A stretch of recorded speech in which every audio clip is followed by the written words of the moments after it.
Hello and welcome to another video from Dencio. And Inday. Hope you're all keeping well and safe and enjoying the lovely weather in England at the moment. It's been raining all day, but there we go, that's summer. Summer with rain. Yeah, last time we did a video about how we met and the process of sort of getting to the Philippines for the first time, and we landed at the airport, gone to the Manila, and then flew to the home city in Dumaguete, and we're staying at the first hotel that I stayed in when I was there, which was C&L Suites in downtown Dumaguete. So we'll move on to the next stage of it. I did say that I'd probably tell you about a few sort of first impressions I got of Dumaguete Yeah. when I arrived. It was the first time I'd been in any sort of non-European city, so it was interesting. There's a few things that probably I'll note that other people wouldn't think of, and vice versa. But for me personally, when I arrived, it's the heat. It's very hot in the Philippines, which is nice. I mean, I actually like quite a lot of heat, but it's certainly noticeable when you first arrive, and the temperature doesn't change much from the daytime to nighttime. Very humid. And it's also very humid, so you'll need to have showers quite regularly, maybe change clothes during the day, things like that quite often as well. And always have plenty to drink as well. But that would be bottled water as well. Always be wary of the tap water. I think not even the locals drink the tap water. So the heat is probably number one thing. But I don't mind the heat, so I'm happy enough with that. Just make sure you've got fans at least, or air conditioning wherever you stay, because you will need that if you want to get a comfortable night's sleep. And with the traffic? Traffic was very interesting. It's very busy. I mean, it is a city, so it's probably going to be busy anyway, but there's a lot of it, and there doesn't seem to be any control over how people drive, whether that's a motorcycle or a car or lorry. It seems to be whoever's got the biggest vehicle really sort of rules the road, because there's no traffic lights in this anywhere. In Dumaguete city. So it pretty much is every person for themselves. So especially at a junction, it's where they edge very close. They go very slowly, and there's no sort of pattern to who goes when or whatever. First. Just everyone edges forward slightly. Yeah, who goes first. If you've got a big lorry, you've got a chance, because people tend to get out of your way as well. So it's interesting. They don't have traffic lights. They don't really stop at zebra crossings. They do have zebra crossing lines on the roads, but if you step on them, I wouldn't guarantee that the traffic's going to stop for you. And just make sure you're ready to run or get out of the way very quickly, because they won't stop if you're on a zebra crossing. Yeah, that's true. So you're not going to get much walking unless you go to the boulevard. They also, I mean, I like walking. I tend to walk every day if I can, as an infant. Inday knows, much to her. Yeah. Dencio's day will not be complete without a walk. Yeah, a that's long true. walk. So my brother was laughing because we walked and it was a long way. And then he shouted at us, don't you have any money to pay for tricycle? And then, but my brother was shouting in Cebuano, like Bisaya. So then she asked me what was my brother shouting, and I told him that my brother said that don't we have any money to pay for the tricycle because we were walking and it was very hot. So my brother said, you have to get the tricycle. And then she just laughed at me because so they do think you're crazy if you walk. Yeah. Or poor. Yeah, because usually even Filipinos, even if it is walking distance, people would really tend to hire a tricycle because friends or somebody might see them walking, and then they will think that there is that mindset that they will think you are broke or you do not have money to pay for the tricycle. That is why even if it's very near, it's just few meters away from the because tricycle to us also very it's just roaming around the city, so it's very easy to hire tricycle. But it does walking is healthier than having riding a tricycle. Yeah, it's kind of a different Mindset. yeah, yeah. I mean, there are a lot of tricycles. I mean, there's thousands of them. There are thousands of tricycles 10 during your pesos. first visit, so 20 pesos per person. So yeah, maybe he cannot afford because he does not hire tricycle. I'm joking. Knowing that. Yeah, I'm just joking, my Yeah, dear. but I think that's maybe what they thought as well. But Yeah. I'm not broke, so that puts me as crazy, I guess, for walking out in the summer.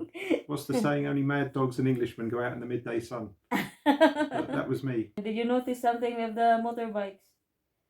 People riding the motorbikes. I think some were not wearing helmets during that time. I don't think any of them were really wearing helmets. And one of your friends here, when you sent the photo, One of the cousins. My cousins. yeah, this why are you not wearing your helmet? So yeah, but that was before. It was not really required. During that time, they do not really require helmets, but lately, I think helmets already required.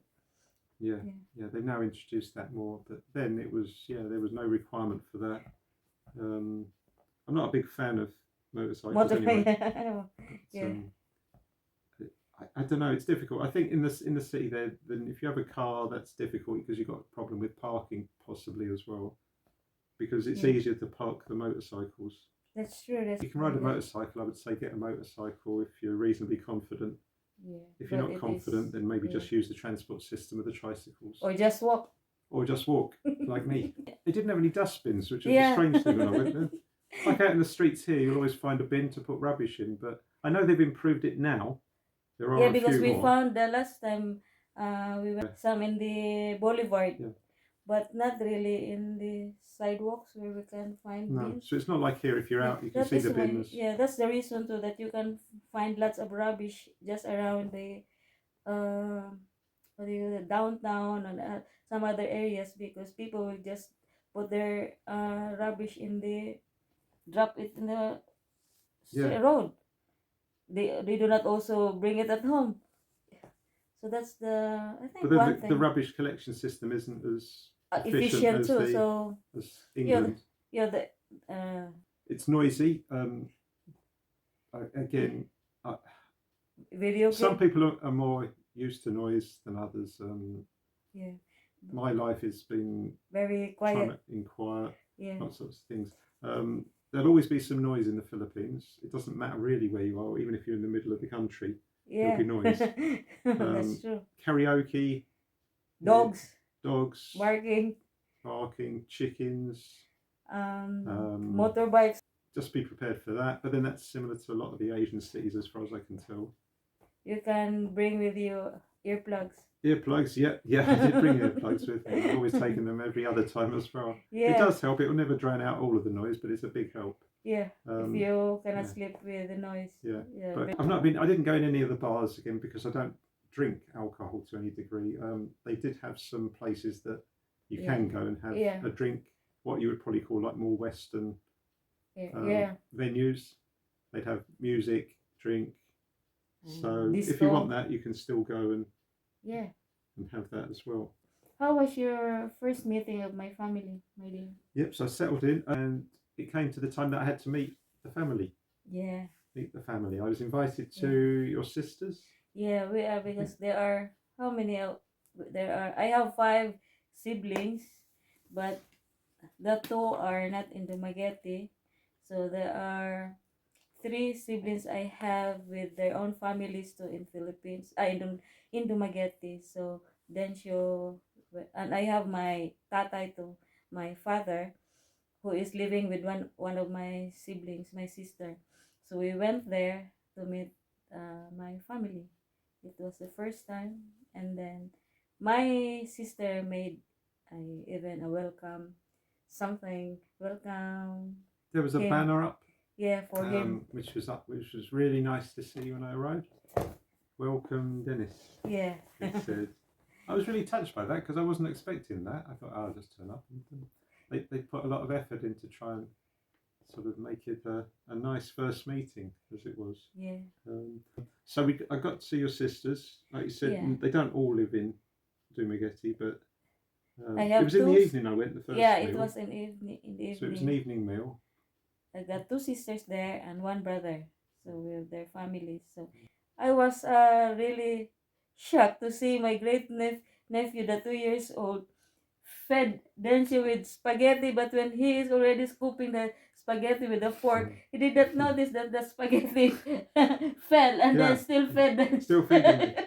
It was small rations, But yeah, but it was yeah, lovely. Yeah, yeah, he wasn't shy or anything. He just, yeah, I think I don't know. He's always been very advanced, hasn't he? He kind of thought, oh, this is a stranger. I will make him welcome, even more welcome, yeah, and I'll because help to feed him. So yeah. the thought was there, and it's not easy eating spaghetti. It does fall off forks and things, but it was very nice to even Yeah, to come up see and do him, it. yeah, and fed, and he was really just he stayed beside you, Mm. and then just though he cannot speak English, but with his actions, he really like very welcoming to you. He So was. I mean, all the family was very welcoming. yeah, but not everyone really like, especially my tata, who is just always smiling, happy to see the children, because my tata is always happy to see the children gathered together with the grandchildren, and then she was there too, so he was very happy. But though he cannot speak in English, he cannot talk in English well, he just made a sign language to Dencio, high five. Yeah, high five. That's always how we communicate. Yeah, so But he can speak a little bit of English yeah, yes, as well. words. So we managed to communicate. The majority speak English to quite a good level, I would say, in the Philippines. The ones I've met. It's just that They're shy. they're a bit shy to speak to foreigners whose first language is English. They have what they call, is it nosebleed? Yeah, they always They call it a the nosebleed. term, yeah, nosebleed. It doesn't mean you need to go and hold your nose and try and stop blood coming out. But it might be that you're not going to have long conversations when you Yeah, first meet like people. It could be just as simple as say hello. hello, how Are are you you? okay? Yeah, They will yeah. understand you, but they might not. It's not going to be like a party when you're in Like- your own country where you're yeah, talking people and you'll make jokes about this and that. yeah, Definitely that's not in the true. first meeting. Yeah. But it doesn't mean they don't like you. It just Yeah, means that of they course are not, shy. my dear. Yeah, of course, yeah. But yeah, so it's Fine great to visit. Filipino food. The food was fine. I think they asked. I think you, because we'd already talked a lot about food and things like that. Yeah, And I think you were my guide to what I might like or whatever, and explaining what it was, because I'm not the best on identifying food when it appears on a plate. Okay. So you kind of knew yeah. what I might eat. And if you just told me what it was, I'd say either yes or no. But there was a lot of choice there, and I wasn't hungry. Yeah. So you found my family nice. So They are you nice. get All your family are very nice. Thank you. I've been very lucky that, So like I said before, I found you, after and you I have found the met family me, as well. after you know me already personally, you've met my family. What did you decide? What was in your mind, my dear, before coming back to UK? Before coming back to the UK, yeah. Because it's a long way to go all the time. It's a question of, I went over there just to see, what you were like, what the country was like, and whether we got on once we'd met. Because I stayed, how long was I there for the first visit? The visit must have been 3 or 4 weeks, probably. Yeah, 4 weeks, I think. Probably 4 weeks, because there's no point going for like 1 week, because you're going to spend 2 days travelling, 2 days come back, you'll be there like 2 days. With jet lag, I don't know whether I get jet lag, because it just takes a while to fit in with the time difference and anyway wherever you go. But I thought, so everything's gone really well.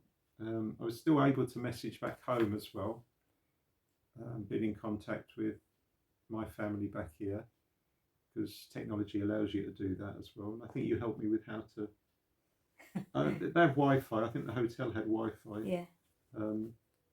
So I thought, well, it's gone well again. We'd already been chatting. I mean, that was nearly a year after we'd first met anyway. Yeah. It was about 10 or 11 months.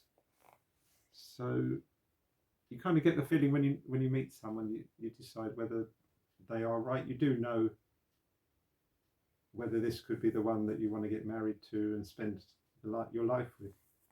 Did you think about that? I did. Even when I saw your photo on that pen pal website, I thought this is someone I could live with. Even if you haven't met. Yeah, I don't know. They call that. I don't know. Instinct. Yeah, you just get a. Maybe it's what you think you're looking for, and then the person just turns out to be that what you wanted. So we got on. We were still talking after the visit. So got on with the family, and so it was the day for you to come back here in UK. Yeah, I mean, people know that I don't usually make decisions very quickly. I do a lot of analysing of everything, which can be good and can be bad sometimes as well. You can overanalyze situations, but when you want to be with someone, you just worry. Oh, well, shall I ask? Because your custom is that you have to, if you want to get married to someone, you have to ask the permission of the.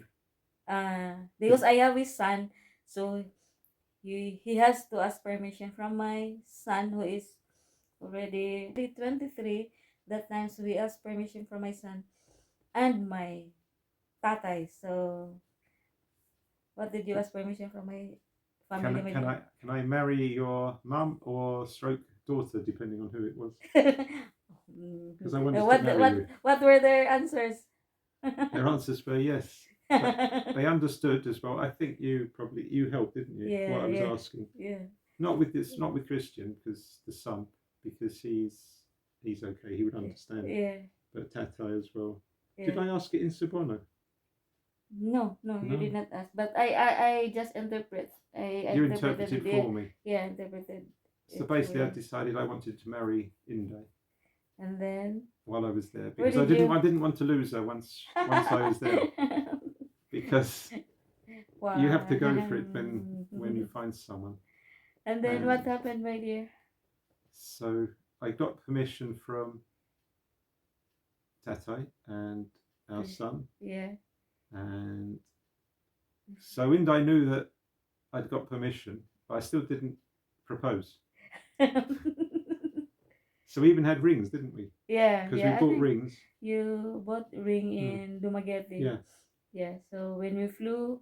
So you knew I had a ring. You knew I had permission to ask. Yeah, but I still hadn't asked. And I'm sure she was thinking. Yeah, has he got another Filipina he's going to get as yeah, because he bought a ring and I was there, and then he have asked permission already from Tatay and my son, and yet it's the day already for him to go back to Manila for his trip to UK. So still he has not proposed to me. So I was thinking, who is he proposing? So that was before you check in, I think. Before you check in the airport. So we'd flown from Dumaguete to Manila. To Manila, yeah. And we're in the airport. Yeah. At Manila. Yeah. I can't remember what terminal it was. There's different terminals, but we were there. Maybe Terminal 3. Yeah. Maybe Terminal 3. So then I said I wanted to say something. Yeah. And you always say that, what is this? There was a lady beside me. There was, yeah. Yeah, and then I think she was noisy. I think she was talking to someone. And then you are not really comfortable with her because we are in the terminal when he proposed. So yeah, that's it. I decided I'd propose because time was running out then. And because the flight is already a few minutes away. So I got down on my knee in Nino Aquino International Airport, Manila, and said, "Will you marry me?" And I said, and she "Very said, yes." What did you say? Very yes. You said yes. Ah. Yeah. She did. So that's where I proposed. In Ninoy Aquino International Airport. That might be unusual. I don't know. Maybe anyone who's watching this because can usually, let us know. Where did you propose to your Filipina? Or anyone else? You can always make a comment. Just let us know. Yeah. So is it more unusual? Which place is better for proposal, wedding proposal? The airport probably isn't one number of the most one. romantic, No. Yeah. So do let us know. Yeah. So we'd agreed to get married there. You'd agreed that you would marry me. Yeah. So we will just end our video here, guys, and then for the next episode, we will talk about our planned wedding. Yeah, the So- plans. What happened next? What happened after his proposal? Yeah. So basically, I flew back to the UK. I'll pick it up next video from when I'm back in the UK. So thanks for watching again, everyone. If you enjoyed the video, hit the like button. If you haven't already subscribed, think about subscribing and tune in so you'll find out exactly what happened in the next stage. If you want to share the video, similarly do. And if you've got any comments, especially about where you proposed to your loved one, do let us know. And we will answer those as soon as we can. So until the next time, look after yourselves, stay safe. It's bye from Dencio and Inday. Yeah. Take care, everyone. Bye for now. Bye. God Bye. bless.